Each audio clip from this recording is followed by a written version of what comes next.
Welcome to Season 2, Episode 16 of You Are My Oxford Show, the Oxford United podcast, of course. And Dan, we have a belting episode today.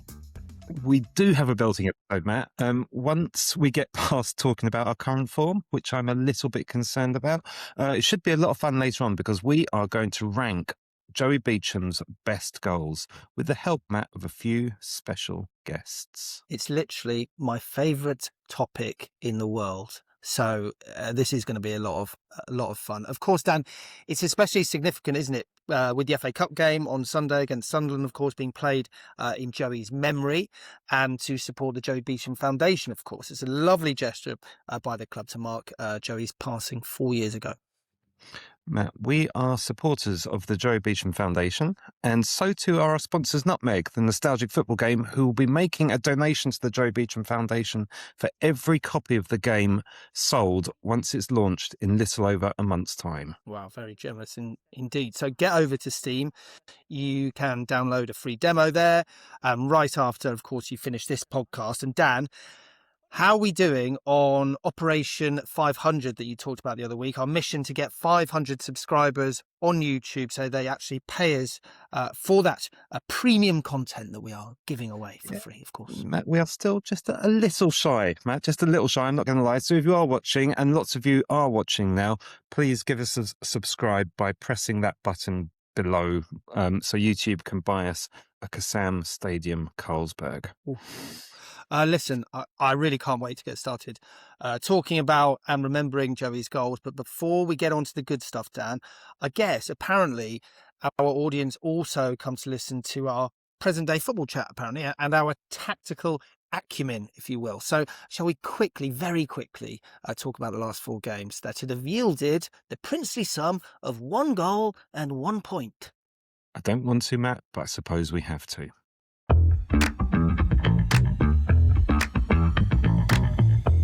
Matt, the last time we spoke, we were full of post-Leicester optimism. Since then, it's been largely abysmal, with defeats at home to Birmingham, away to Sheffield United, a creditable draw against Coventry, to be fair, and then a truly dispiriting loss to Norwich on Tuesday. I've managed to miss all of them because I was away on a work trip. Rather than go into detail on those 4 games, Matt, shall we pick up on a couple of themes? I was really concerned by Matt Bloomfield's post-match interview on Tuesday, where I thought he sounded a little lost and a little broken. What did you think, Matt?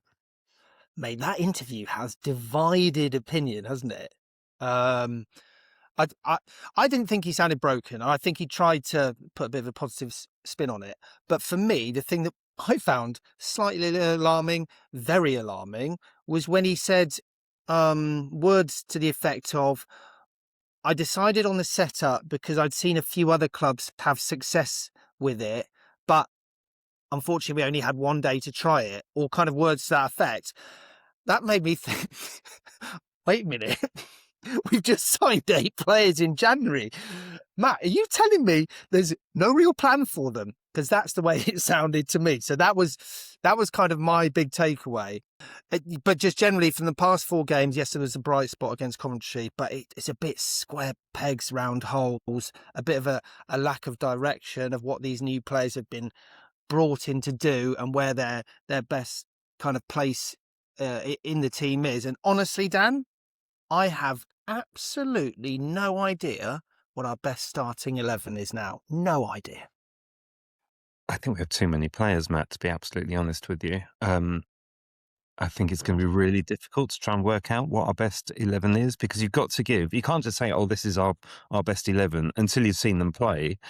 And until you've seen them play, I mean, you can't make an assessment until they've played 3 or 4 games each, minimum, say. So, if we put somebody in and he doesn't do well, then we have to take him out after 3 or 4 games and then bring in another one. And what if they don't do well in 3 or 4 games? It's just going to take forever. I genuinely, I do think, and I go back to the rant I did 5 or 6 episodes ago, where I was worried about us signing loads of players in the January transfer window on the kind of scattergun approach. I'm genuinely worried about how we're going to work this out. I think we're almost better off just saying, okay, you're the players, you've got us in this mess, you get us out of it. right, and get them to take a bit of responsibility. But now we've got new guys coming in. If you're one of the old players, you're like, oh, I can't be bothered now. What's the point? I don't know.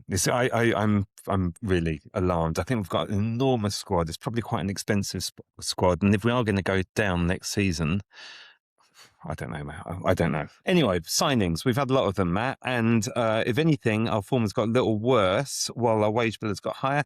Who has caught your eye, Matt, in either a good way or a bad way? Can I be really honest? How many players have we signed? 8, is it? 8, I think it was. Yeah. Yeah. So honestly, the only one who I currently think is amazing or great out of all of them is Pert Harris, who is arguably our best player by some way now. But again, I don't know what his best position is, which is a bit weird, isn't it? You know, is he out on the wing? Is he going to lead the line? Is he best kind of attacking midfielder? Honestly, I don't know. The others, for me, the jury is very much still out. For someone like McDonnell, I think he is a good signing insofar as he looks pretty decent for now, but also I think a very, very good signing to get us out of League One if we go straight back down. And let's be honest, it's looking fairly likely now. But Konak, God knows.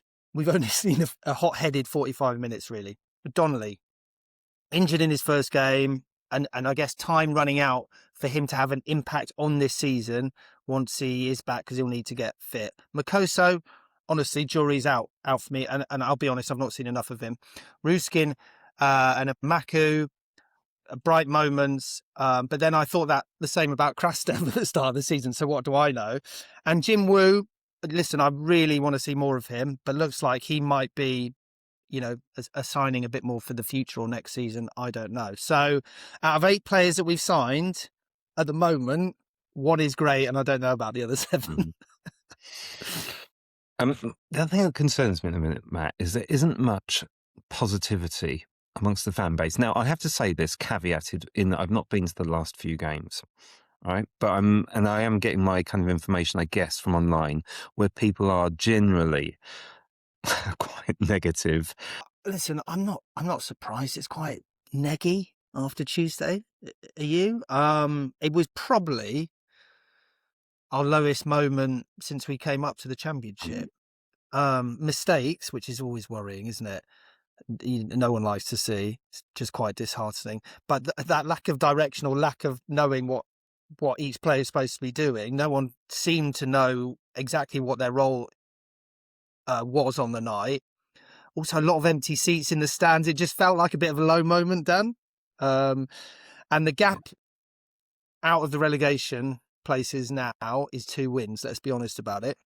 So honestly, not surprising that people are feeling down. But the thing with Oxford, Dan, there's always that glimmer of hope. There's always that hope that good times might be just around the corner. And Dan, I'm still feeling positive about things. Are you? I'm pleased to hear that. How does this season end, Matt?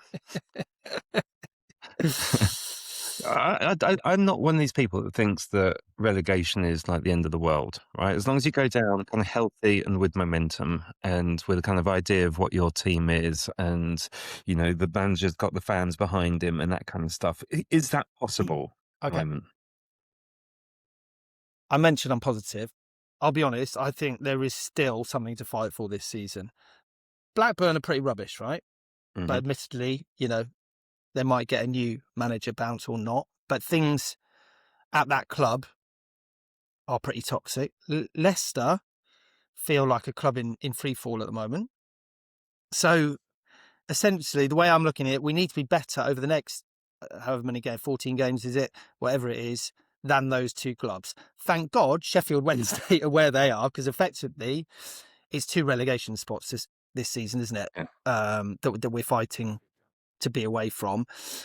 But honestly, Dan, I'm not even thinking about what if and League One. I'm thinking about this season. We'll worry about League One in May. There are winnable games between now and the end of the season. I think what all Oxford fans need or want or hope is that we back up a good performance with another good performance. That's all we've done. And we haven't done that all season. Off the back of Leicester again, didn't follow it up. Off the back of Coventry, didn't follow it up. So that is the missing ingredient between now and the end of the season. But I remain confident, Dan. I think that is enough topical chat. Because it's not a lot of fun, really. And I think we've got much more interesting things to talk about this episode. Shall we get on with what we advertised on the thumbnail and get those Joey Beauchamp goals ranked? Yes, please, sir. Bring on the good times.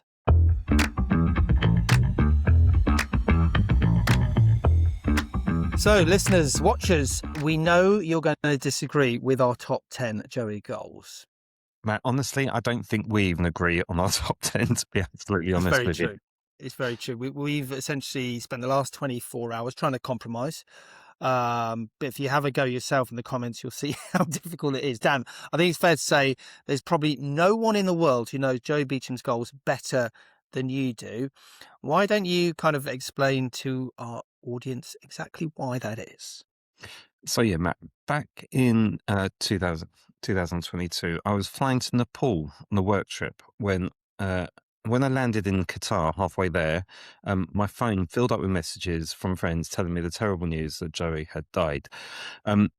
That week, I was sitting in my hotel room by myself, and I got the idea in my head to try and find as many of his goals on YouTube as possible. And then I made like a Twitter thread about my quest. That gained a whole load of interest. Lots of people helped try and find the goals. And I'd like to give special thanks to Jim Henderson, who's sadly no longer with us, to Sky Sports, who were incredibly helpful, to Wycombe Wanderers even, who dug up one of his missing goals from their archive. Over the next few weeks, we got most of the goals, and over the next year or two, I managed to get the number up to 81 of the 83 goals he scored in his career. Then about a year ago, in a quiet moment, Matt, I decided I wanted to edit them all together with a bit of Donna Summer music. And that video has now been watched thousands of times on YouTube. I've just updated it now with one of the missing goals that we recently discovered. You can watch it via the link, which should be appearing just about now. If you haven't seen it, it is incredible. What is it, Dan? It comes in about 12 or 13 minutes, doesn't it? And it is the most enjoyable 12 or 13 minutes you will spend kind of this weekend or this week. So please go and have a watch. It's a really great watch. As Dan mentioned, it's a really great listen if you are a fan of Donna Summer's I Feel Love, which I know I am, Dan.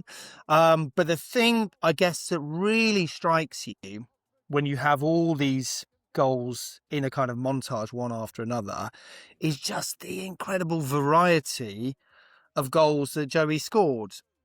There's lots of headers in there. There's volleys. There's lots cutting in from the right. There's lots cutting in from the left. There's lots of long range finishes. There's lots of little toe poke finishes as well, which I like, and kind of strikers, goals as well. So it's fantastic. Anyway, we thought it would be great to try and put the 10 goals in order. It's an impossible task, of course it is.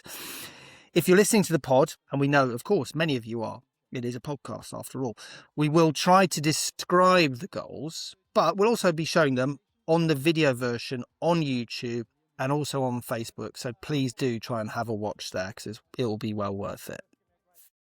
Yeah, that's right, Matt. He scored 77 goals for Oxford United. Genuinely, I'd say at least 20 of which would win goal of the season most seasons. We spent the last couple of nights arguing about how to narrow it down to a top 10. Matt, first of all, are there any that didn't make our top 10 that you feel really should have? Oh, well, I think there's lots that we've kind of missed out that could easily have been in any top 10. But I'm just a bit sad that there isn't a header in the top 10. And the reason I say that is because Joey scored about 5 or 6 headers for Oxford, which, for a winger, what I love about him is he was very tenacious. He put himself in kind of dangerous spots to get goals. He wasn't just one of these wingers who kind of turned up and did a bit of magic from time to time. He was tenacious. He was always at it. And I love the fact that he was always putting himself in danger. He was always a threat at, when the ball was bouncing in around the box. And there was one header which I absolutely loved, which was Peterborough away, where the ball kind of comes over, and it's a real striker's finish because the keeper thinks he's going one way and he kind of heads it back across the goal.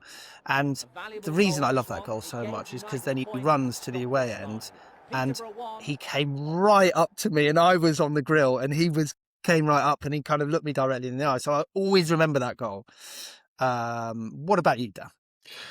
There's a Thunder Blaster at Plymouth in the League Cup Oh, that is yeah, just beautiful. so good. It's so good. And it should be in there. I guess because it was like, first or second round of the League Cup away leg, it doesn't get the kind of credit it deserves, but it's a goal worthy of winning any match at all. I think we've made a massive balls up as well, Matt. I'm not going to lie. I've been stressing about this all day. We haven't put in any of his goals against Swindon, Yeah, I which know. I know they're not, in terms of like the quality, the greatest goals that he scored, although one of them's bloody excellent. Mm. But it's the significance of the one he scored at the Cuckoo Lane end, shortly after return. That should be in there just for the significance. Mm. But honestly, listeners, this was really hard. I didn't want somebody Honestly, watching a video of his like 10 best ever goals and seeing like a tap in. I wanted to show the brilliance of his goals. So I think that's why we didn't put it in. But yeah, yeah. there's a strong case that it should be And just for its significance and importance. my wife has this week kept saying to me, "What are you watching on your phone?" And I keep turning around. I'm rewatching Dan's edit of all Joey's goals because I can't quite decide my top 10. There's loads that we've missed out in this top 10. So apologies, listener. But shall we crack on, Dan? We got to crack on because time is not our friend, Matt. Let's start with number 10. Okay. We're going to go Bristol Rovers, 1992, 1993. This was one of your choices, Matt. It was, and I love this. I can't quite see who put the cross in, but I think it was John Durnin, but it's wearing number 11, so I guess it could have been a David Penny. Anyway, Joey is such a great finish. He kind of catches it on the half volley, and it goes right into the very top corner in front of actually a lot of Bristol Rovers fans in the Cuckoo Lane. But what I love about this finish is it isn't an absolute wallop. It's actually very delicate and all about the timing of the moment his kind of foot meets the ball. And what I love about this is around this time, we were like, oh, we have something very special on our hands here. And this guy is going to be our match winner going forward. And so it proved for a long time. And I don't know if you agree, Dan, but it was just that moment where you're like, oh, this guy's good. This guy's really good. So this is coming off the back of the season where this was the first game of the season where he scored that goal against Bristol Rovers, and he just the season before had that incredible kind of introduction to the first team where he scored all the goals, 2 against Swindon, obviously the famous one at Tranmere.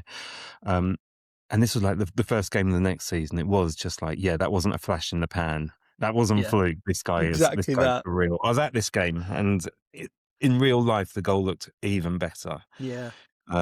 I don't know, TV camera angles do him, or camera angle does him Yeah, much. it's one of those that you wish you had every reverse angle to see what it looked like from over behind his shoulder and stuff like that. But it just went right in the top corner. Keeper had no chance, of course.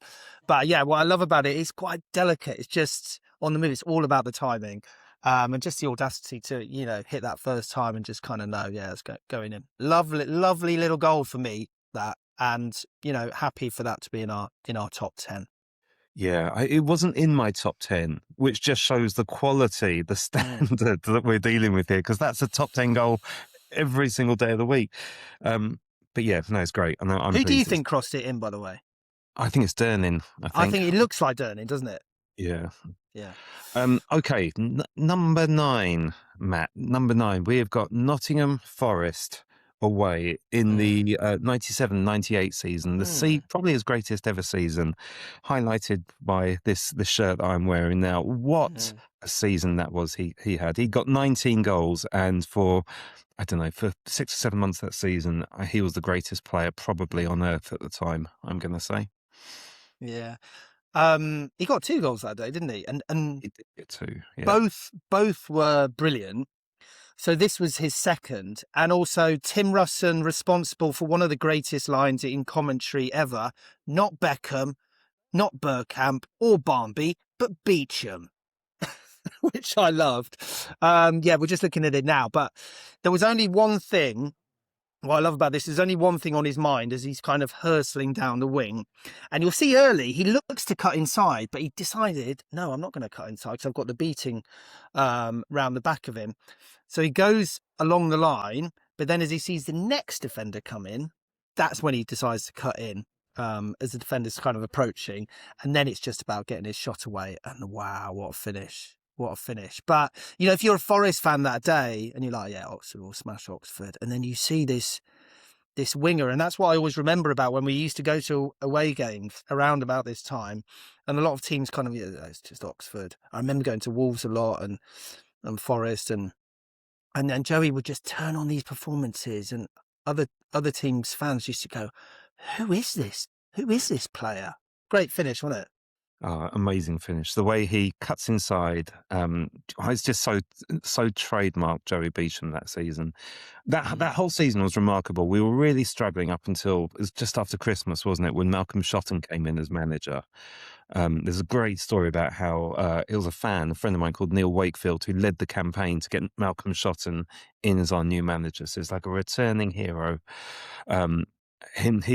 I don't know if Joey Beauchamp was inspired by Malcolm Shotton being there, but Joey Beauchamp suddenly turned it on. He went from having a good season to just single-handedly taking us on this extraordinary run.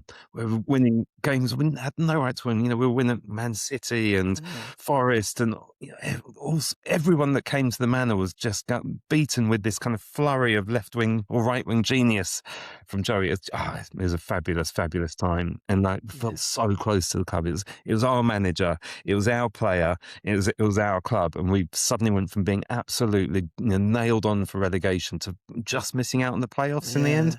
You know what? It's so funny you mentioned that, Dan, around it being our club and our moment, and everything just felt good in that moment. I remember going out on a Saturday night in Oxford, right? And in the same night at two different venues, and I think it was the Wigan Pen on George, I've forgotten. Malcolm Shotton was in there with like just taking the plaudits of everyone in there. And I had a big night. At the end of the night, I saw Joey at the kebab van on St Giles. Just got chatted to him drunk about 2:30. And I think he was there with his girlfriend. I thought, God, I've forgotten who we beat that day. We beat someone. And I saw Malcolm Shotton in the pub and I saw Joey at the kebab shop. Fantastic. But yeah, good times. Soon after that, not so good times. But anyway, should we move on? Let's move on. Same season, Matt. With number 8, we have gone for a volley, an overhead scissor kick volley, which is scored against Reading. Not his famous goal against Reading, which we're going to talk about, I'm sure, later on. But this was one of his kind of almost forgotten about goals. It is so good when you see it. Let's have a look. Describe it, Matt, as a striker. Yeah. So this one wasn't in my top 10, Dan. I'm not going to lie. But obviously I love it. Of course I love it. Against Reading, which is obviously great. But what I love about this is it's, you know, it's a bit of a different Joey goal. It's a really crowded box, loads of defenders around him, but he almost has the wherewithal to go, you know what, I've got enough time and space to pull this off. And as I mentioned earlier, he was very, very brave, Joey, on the pitch. Often wingers kind of shy away, but he didn't. He always kind of put himself in the mixer, which is why he scored a lot of headers too. Very athletic, very tenacious. And that's kind of what made him unique on top of his skills and guile, I think. But what I love about this is just that presence of mind in that moment to go, right, I'm going to do this. And he pulled it off. It's a goal that I've often forgotten about, actually, but it is an absolute beaut. So worthy of being in our top 10. And it's one you really love, Dan. I was at this game live, and it was just, as I just talked about this incredible back half to the season that he was having. And this just proved to me that this man was, superhuman. because, as you said, it's an extraordinary piece of athleticism. He didn't look like the greatest athlete in the world, Joey. He was really quick, and he was kind of, he was kind of, he moved well, but he wasn't a pure athlete. But this was pure athleticism. To get his leg that high up in the air, I would split in two if I tried doing that. But literally, it was just this. It just summed up at the time. He could do anything. And he scored another goal that game as well. And it was just like, I think that took him up to 18 or 19 goals that season. It was towards the end of this incredible run that he was having. And it was literally just, this is Joey Beauchamp, Superman. Lovely. Right, we need to move on to next, Dan. We do. This one, Matt, it's an incredible goal. This is Swansea away from the 2001 season. My only beef with this goal being in here is it was such a terrible season. Those who don't know the story of the 2001 season, it's probably the worst season in the history of our club. And I include the season we got relegated from the Football League. It was really this bad. was probably worse. It was the last season at the Manor. We were wearing the worst kit in history. We were the worst team in history. I reckon the shirt weighed them down. The shirt was made out of chainmail. It looked like just the most terrible thing ever. And Joey was he was a little on the wane. His toe injury was starting to take its toll a little bit. But even in the midst of this awful season, he still had a few incredible moments. There's a goal that's not in the top 10 against Wrexham that I advise you to look up. It's incredible. We lost that day, so I don't think you can have kind of a losing goal in the top 10, really. Although we have got this one. No, this one at Swansea, we won the game. It's a rare win. We did, It's a rare win. It's a great strike. Let's have a look at it.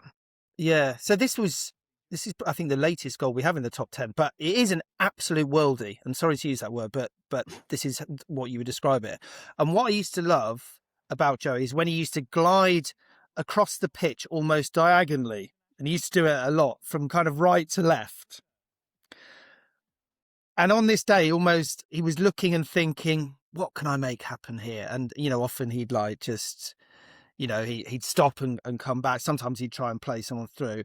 This day he's gone, right, I'm going to meander right to left. And you know what I'm going to do now? I'm going to catch the keeper off guard and almost hit it in the opposite direction, the way that I'm running.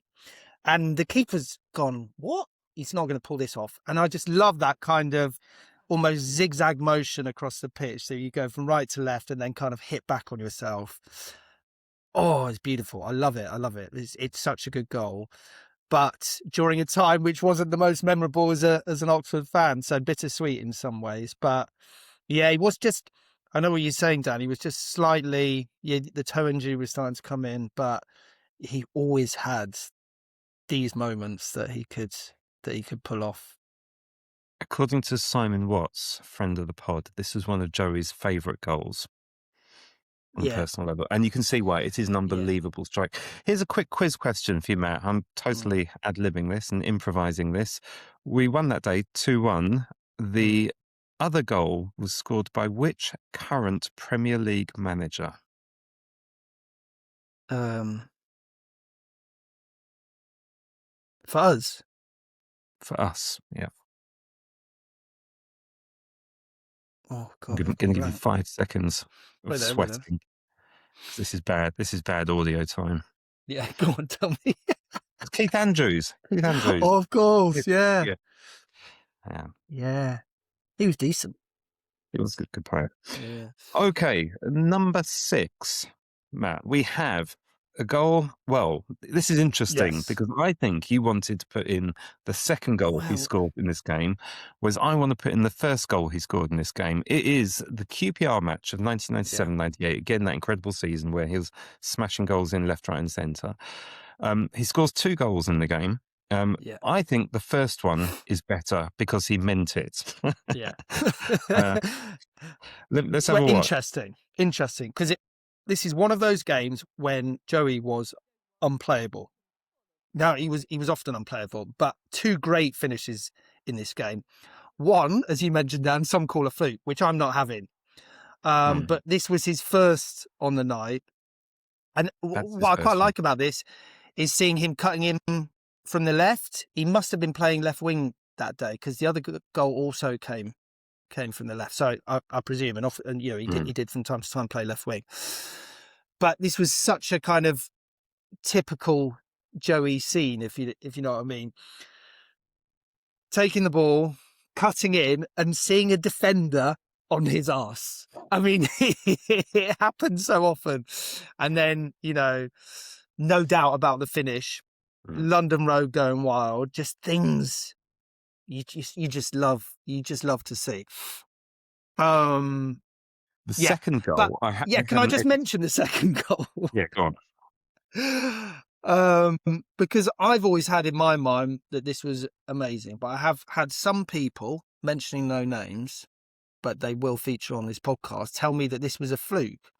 For me, this wasn't a fluke. It was an example of a player in his absolute pomp that goes, yeah, I'll chip you from inside the box and tuck it under the bar. And the keeper's almost like, yeah, maybe he should get it, but he didn't. So, yes. So I love the other goal as well. But Dan, I think, two great finishes that day. And this goal, which is just showing now, was incredible. But also take a look at the other goal. I seem to recall at the time I was convinced he meant it because, he was having this incredible season and he could literally do anything. But I do seem to recall him afterwards saying, yeah, no, it was a fluke. He's like, if you look, I think Nigel Jensen's kind of in the middle and he's trying to cross it to him and he just kind of scuffs it a little bit. But you know what we also love about Joey? Modesty. Very, very, very modest chap. So that is all I'm saying. Yeah, true. There's also in the build up to the second goal as well, there is the greatest foul by Martin Gray ever. He just totally and utterly wipes out the defender who's like chasing Joey back. Martin Jake Gray just comes across and just boom, takes him out. He was good for that. He was good for that. I couldn't pass the ball for Toffee, but that's his only ever assist, I think. Okay. Right, we're at number 5, aren't we? At number 5, we're flying through these. Now, arguably one of Joey's most important ever goals. Probably not his greatest technically, but when you think about the occasion, the moment, the importance, the pressure, absolutely an incredible goal. Matt, we are talking Tranmere away, 1991, 1992. Pick up the story for the listeners. Well, we went up to Merseyside and nothing but a win would do, right? And I didn't go to the game. And when you if you had a time capsule, you go, well, what one game, Oxford game can I go to? I always wish I could have been up this game because it looked like such an incredible away day. I remember there was a VT on the local news and like thousands of Oxford went up to Merseyside. It must have been such a great day. It had that kind of May feel, didn't it, with the sun shining. And Dan, you fill in the details, but pretty sure that things weren't going great. And did Tranmere take the lead? No, we took the lead, and then a certain Aldridge or something. And then it was into the second half, and we needed a match winner. We needed someone to kind of, get us that goal.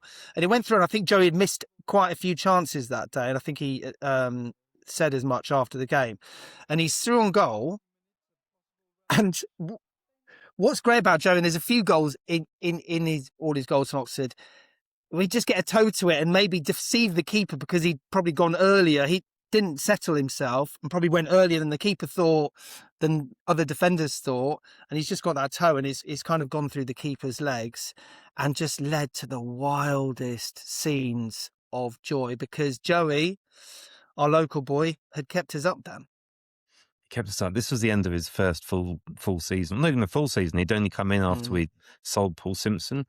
And he'd scored 8 or 9 goals at the back half of the season. This local lad who was just unbelievable. We couldn't believe, selling Paul Simpson, who was one of Oxford United's greatest ever players, and upgrading for free.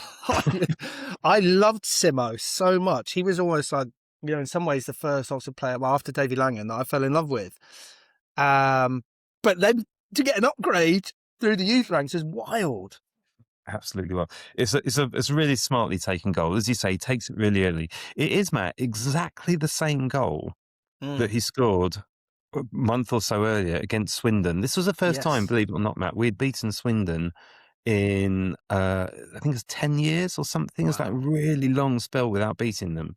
And, we'd recently sold Simo, and Joey Beauchamp and Chris Allen come into the team, and they absolutely tore it up that day. Oh, I love it. Just have a look at this goal. He scored against Swindon because it's almost identical to the We Tranmere got to one. get a Swindon goal in, so this is our way of doing it. It's a beauty. So it's that electric turn of pace. It's the keeper coming out, and it's the outside of the left foot. That's what I mean. That's what he liked to do, is that little poke. So he's almost finishing it. It's unusual. Like most people would take it with the inside of the foot, and he always just kind of did a little poke with the outside of his foot. It's almost exactly the same position. Like, brilliant, so good. And Dan, just one more thing on the Tranmere goal, and it's the only soundbite that you put in the whole montage is his little soundbite from the changing room after the Tranmere win, and I just love to see how happy he is in that moment. He's so happy that he scored the winning goal for his club that has kept them up, and you can just see the sheer joy on his face, and it's just lovely to see. It's a really beautiful, beautiful thing. So here we are, Matt. We are now into kind of top 4 territory. Yeah. We got some good uns to come, man. We've got some good uns to come. How do we decide the top 4? Well, we've asked, Matt. It's really difficult because we were arguing about this top 4 for quite some time. So we've asked quite a few friends of the podcast for their opinions. First of all, Matt, we are asking a man who knows a thing or two about rippling the onion bag for Oxford United, making his second successive appearance on the podcast, is none other than James Constable. Afternoon, Bino here. I know on the show this week you're looking back at Joey Beauchamp's goals, trying to rate them, and you tasked me with the almost impossible task of picking a top 3 out of some incredible finishes. I tried to pick 3. Like I say, quite difficult. 2 were really difficult, 1 not so much. But third, I've gone with the goal against Notts County. A ball over the top, brought under control. Defender came across, looked like he was going to win it. Joey chopped back on it on his left foot, his favourite left foot probably, and whipped it into the corner, gave the keeper no chance. For me, number 2 would probably be against Millwall. Another sort of technically very difficult goal, a ball that broke sort of loose. He managed to get onto it. Looked like sort of he was going to shoot on his right, again switched back onto his left and absolutely buried it in the top corner. And then easily the top goal that for me as an ex-forward, it's got to be the volley against Blackpool. Again, so much skill involved and not much time to think about it. A long ball from Robbo, I think headed out by the defender. An instant touch by Joey just brought it under control. And in the nature of the game as well, at the manner 0-0, needing something, up steps Joey with an incredible first touch, brought it sort of under control, 1 bounce, volley, gave the keeper no chance. So I think for me that was the top one. But again, like I say, an absolute pleasure to look back on some of the goals he scored and try and rate my top 3. But I think that would be it. I say it could have been a top 10 because there was that many great finishes in there. But an incredible player. Incredible person, still massively, greatly missed by everyone. But I think for me, like I say, to look back on that and look back at some of the goals was incredible. And yeah, like I say, they're my top 3. Well, there you go. Who can disagree with Bino? But Dan, he's missed out Reading there. I mean, that's a big call. But Blackpool, we'll always have Blackpool. We will always have Blackpool. I also wanted the opinion of someone who'd played with Joey. And what's more, not only someone who played with him, but also played a pivotal role in one of the top 4 goals that he scored. Joining us live from Chicago, it can only be the John of Narbertshire. Here we go. Hey guys, John Narbert in Chicago. Been asked to pick out 3 of Joey's greatest goals from a incredible collection. Not easy, but let's start. First one, a little personal one for me, is against Millwall. I'm claiming an assist. If you play fantasy football, sorry, it's an assist. That's 3 points for me. Joe picks up the ball on the halfway line, goes all the way through. That day scored 2 goals. Just a one-man show, and again, just typical Joey Beauchamp. Second goal is against Reading. Right side wing, strong, holds off the guy, great balance, cuts inside, and then it's only going one place. Left foot curler into the top corner.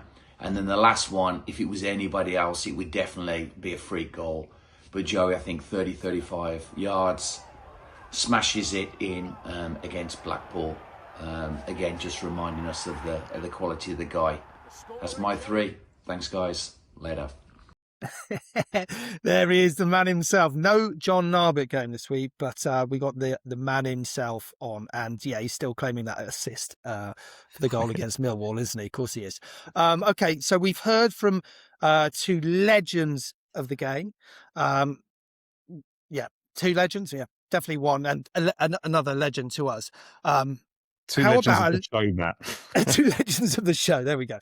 How about a legend of the terraces, and the guy who happens to work for Secret Mode, who happen to make Nutmeg, the nostalgic football game, of course, who happen to sponsor us, and also, importantly, support the Joey Beauchamp Foundation. It is, of course, Mr. Swiss Yellow, James Shaw. Top 3 Joey Beauchamp goals. Number 3, Reading at home in about 96, was in the London Road, played this shot which kind of curled impossibly round the keeper and the Reading defence and went top bins. And he just stood there and took the adulation. And then Chelsea in the cup at about 94, a bit of a dribbly one where he ran through and kind of scuffed it under the keeper, but the celebration, you could see how much it meant, and he went absolutely mental. And then, of course, number 1 has to be Blackpool, although I wasn't actually there. I've seen it on telly and on YouTube, and it is amazing. Interesting that he's gone for a total left field one in the middle there with the Chelsea goal. I guess at the time, It was a great day. Well, it wasn't even a great day. Well, it wasn't even a great day. It was a great moment when the goal went in, and I remember there was lots of balloons and all that kind of stuff on London Road, which was nice. Funnily enough, I went to that game, but I missed that goal because I was unable to get a ticket for the game, and I was walking home, and the ticket tout came up to me and said, "Yeah, do you want the ticket?" And I think it's like 20 quid, which in those days was a lot of money. Yeah. So I took it, and I ran round to the beach road and got in literally about a minute after Joey had opened the scoring. No way! Yeah. I didn't know that story. Nice. Anyway, lastly, I wanted to give a little credit to Sky, who were incredibly helpful, like really beyond the Call of Duty helpful in trying to find a lot of the missing goals for us. We, of course, have a friend of the show who happens to be a Sky Sports commentator and is a huge Oxford United fan. It's Simon Watts, presumably live from his patio. Simon, tell us what you think. Hi guys, Simon Watts here. To pick Joey's top 3 goals, I think it would change every day. There are so many to pick from. I'm going to go for something a little bit different because we all love the Blackpool goal, but my mum and stepdad took me on holiday to visit family that Easter weekend, and it was the only home game I missed that season. So I'm going to go for 3 goals a little more personal to me. Number 3, the goal against Swindon at home, a 3-0 win, and the narrative. I always think that the best players produce moments in their career, and it's not necessarily the technical ability of the goal, but the fact that Joey was in tears when he played against Oxford for Swindon at the start of that season, came back to us, took a while to get going, but this match showed that he really had clicked into gear. And a little ironic as well how many goals he set up for Paul Moody, but Mood's great run and cross for Joey to score at the Cookie Lane end in front of the Swindon fans. And what you don't see on the TV when he starts celebrating that goal is he literally ran the length of the pitch towards the London Road, next to the Osler Road, celebrating that one. It was just an amazing moment. So that's my number 3. My number 2 is a goal that Joey actually told me when we did an interview about 6 years ago. And I put a goal compilation together for him and asked him for his favourite goals.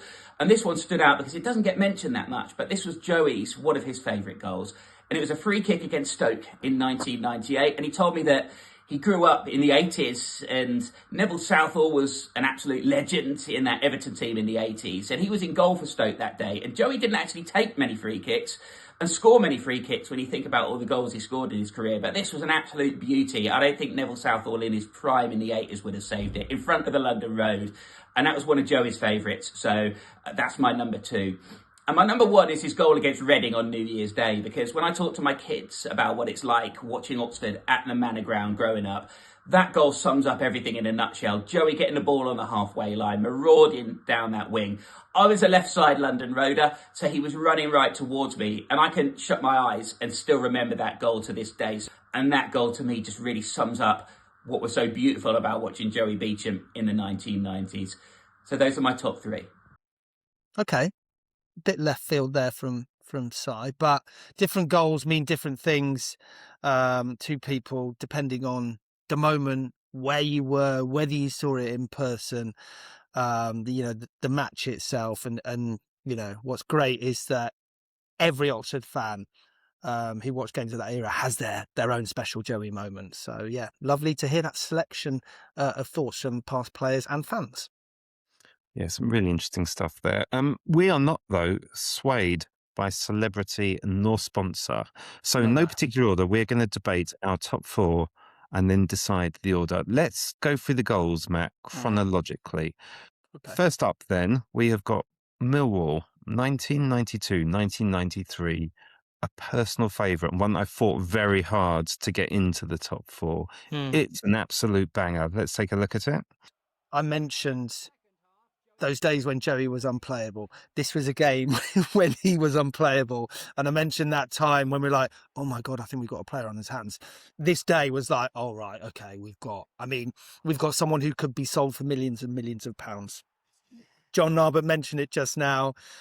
There was nothing else in Joey's mind. He had the ball, fired it into Narbert, way too quick. Narbert goes, oh, there you go, Joey. Gave it back to him, and then it was just right in the very top corner. Precision, confidence, speed, like a couple of moves ahead of everyone else on the pitch. What a finish. What a finish. And then later on in the game, Matt, he scored a goal, again, where he takes it the length of the field, at enormous pace, and then hits it with his right foot. Yeah. Under the keeper, and it's again so good. Again, this season it'll be our goal of the season, almost certainly, right? I mean, the reason both of those goals aren't in our top 10 is I think we both felt we can only have one of those. We can either have the top corner one or the length of the pitch one, but both of them are amazing. And if the other goal was against another club, I think that would have been in the top 10. So it's almost by default, you can only have one of the goals from that game. But it's such a good finish. And it was so in an earlier episode, and please go and have a listen, guys, to the John Narbert episode. Everyone knows we love him on the show anyway, but it was really interesting, I thought, Dan, when John was going to almost have that front row view of seeing what Joey was doing on a pitch. It was almost like, oh my gosh, wow. And he'd go back to his friends in Birmingham and say, guys, there's this player at Oxford. He's going to be the next big thing. No, listen, you need to be, and seeing him in training every day, that was really lovely to hear. Yeah, it really was. It's a lovely listen. John Narbert, what a friend of the podcast. What a guy. He is. Right, next up, Matt. Notts County, 1993, 1994. Pick up the story. It's last game of the season. Last game of the season, I'm just going to, speak about the goal, because there is a rumour going round, Dan, that the defender featured in this video is still sliding and is currently somewhere off the coast of Cornwall and heading for Spain. So Moody, Moody just never surprises you. Like he'd slam slam balls home, he'd fire a penalty, dance through players. Here, he does this kind of Messi-esque scoop. Joey knows exactly where it's going, but look at the defender here. See ya! And he's still going. He's looking up and he's saying, oh, God. And Joey then has the presence of mind to tuck it away. Just perfect, isn't it? This goal made me actually cry, Matt. Like, genuine, because it was the backstory as well is here that I think everyone knew that we were about to sell him. We tried to sell him at the end of the transfer window in March, and he basically kind of shown the first kind of signs that he wasn't that happy about moving.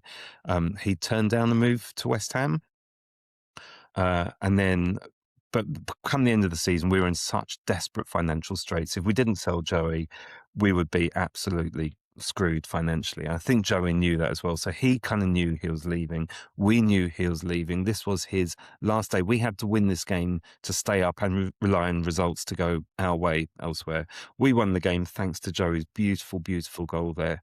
But the results didn't go away and we got relegated. And we kind of knew that was the end. And we thought, this is Joey. He's going to go off to West Ham. He's going to become an England international. West Ham are going to send him to Manchester United. Manchester United will end up sending him to Barcelona, and he's going to be like the greatest player in the world. We kind of thought, this was like our goodbye to him and his goodbye to us. And it was a beautiful, beautiful moment. And he took the goal so beautifully. And as it went in, a little tear dropped from my eye because I knew this is... I'm welling up. Listening to you describe that, and you're right, because then the celebration of that goal was really lovely because he just kind of came up to the London Road, didn't he? Almost thanking everyone, and he never wanted to leave. He loved our football club. He never wanted to leave, and he left for the good of the club, and probably the reason why we're still here today in some ways, because his move helped pay the bills at the time. And just a thought for that poor defender who's still sliding. Joey left so many defenders sliding on that path. It's so funny. It's so funny. He just went and oh gosh, yeah. But there's so many of those goals. See how watch the montage and see how many defenders ended on their arse. All right, next one chronologically is probably his most famous goal of all. It's been voted, Matt, the greatest Oxford United goal of all time.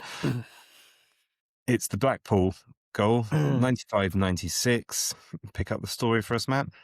Well, it was that season where the season before I think we'd done really well and we were flying, and then we tailed off. This season, we weren't so great in the first half, and then we just went on this run. We went on this run in the back half of the season from, I think, about, was it March onwards or late February onwards?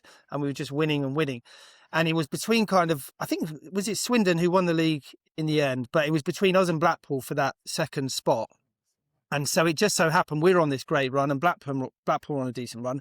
And they came to the Manor with only a few games left. And it was almost billed as whoever wins this will be the ones who then go on and claim the automatic spot.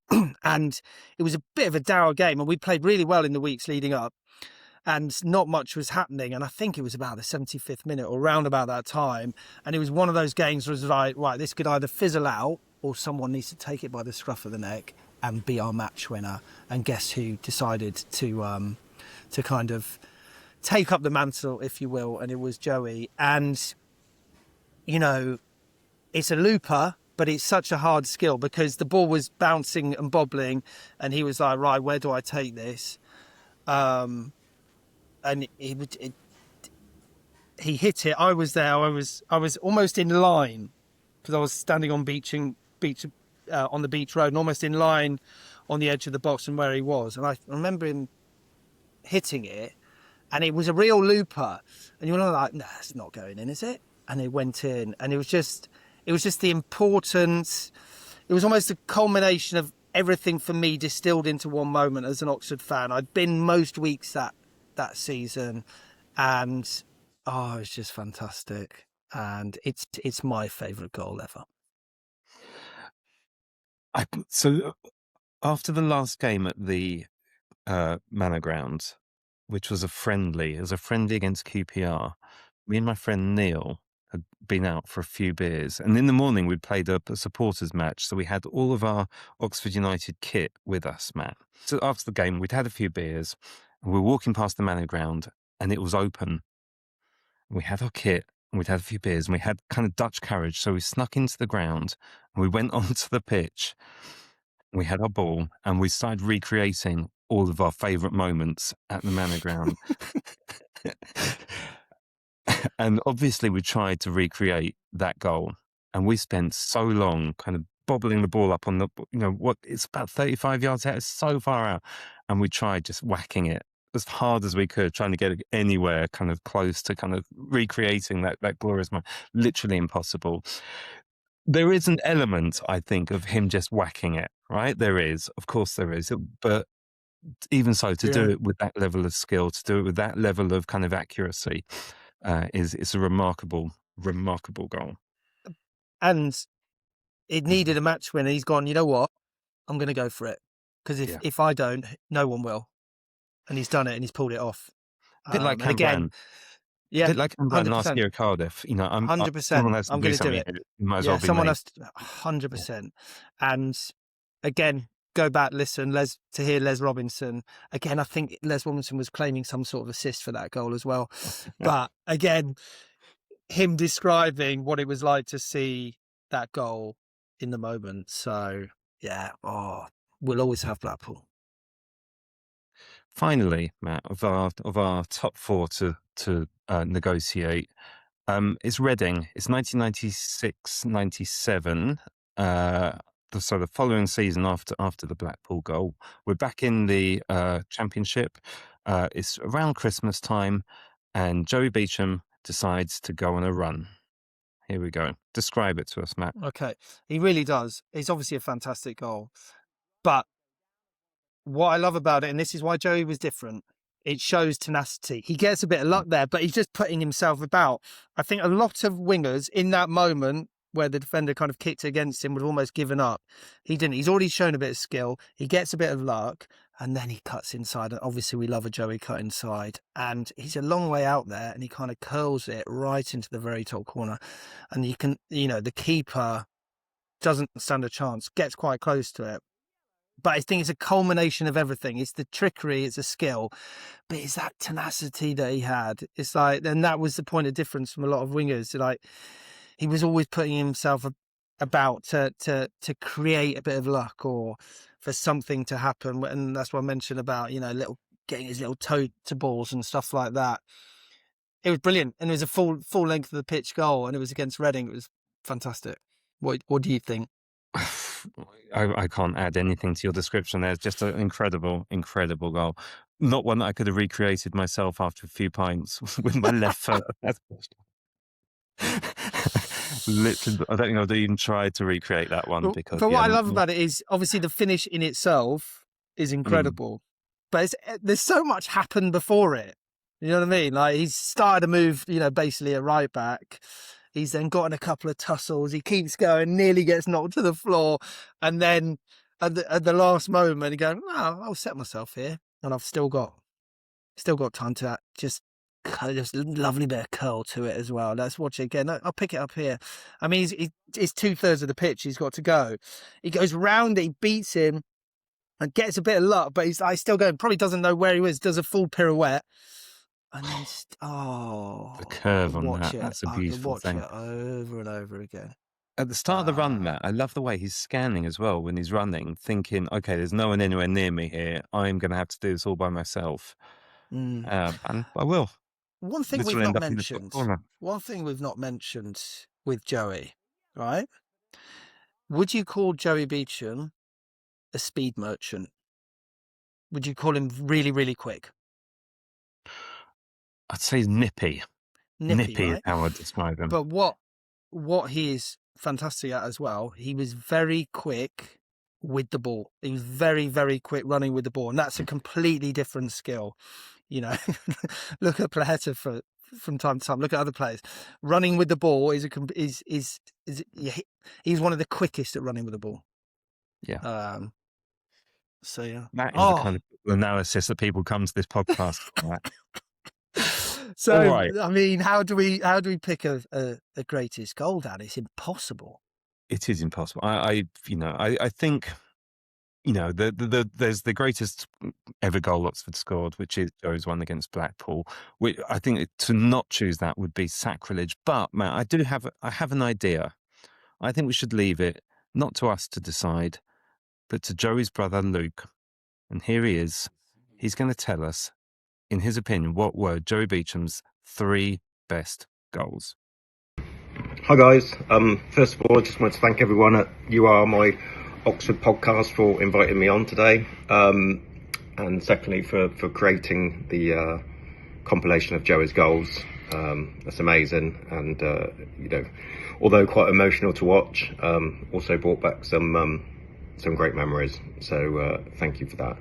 So reason I'm here is you guys have asked me to put together a list of what I thought was the best 3 goals that Joey scored. So just to be clear, not the most important ones or the most memorable ones, but what I thought were his best goals. So let's go straight ahead. Number 3, I would go with Millwall, long range strike from distance. Absolutely outstanding effort. I mean, not many people can hit a ball that sweetly, and what a great goal it was. Has to be said, the second goal wasn't too bad either, running from his own half and then slotting it away with his right foot. So yeah, that's number 3 is goal versus Millwall from distance. Second, I would probably go with his goal against Reading, which epitomised probably what most people remember about Joey, getting the ball down the wing at pace, going past defenders. Got a little lucky with a rebound, but then cut in and hit the ball, sweetly into the top left-hand corner. So yeah, I think Reading, I would say, is the second best goal that he scored. First, I would go with probably the most obvious one that I would guess that most people would also go for, and that was the goal in the important clash against Blackpool. I mean, what can you say about it that hasn't already been said? Great first touch, and then bang from distance into the top left-hand corner again. So yeah, for me, that's probably his best goal. I mean, there were a lot that are lucky to make it in, both memorable and important. Obviously, I was there at Tranmere away when he scored to make it 2-1. Great times that was. And also the goal against Notts County, where he cut in with his right foot. Again, hit it in top left-hand corner. Seemed to be a bit of a pattern there. But yeah, there's my top 3. Keep up the good work, guys. Love the podcast. Thank you for supporting the foundation, and I'll speak soon. Thanks. Bye.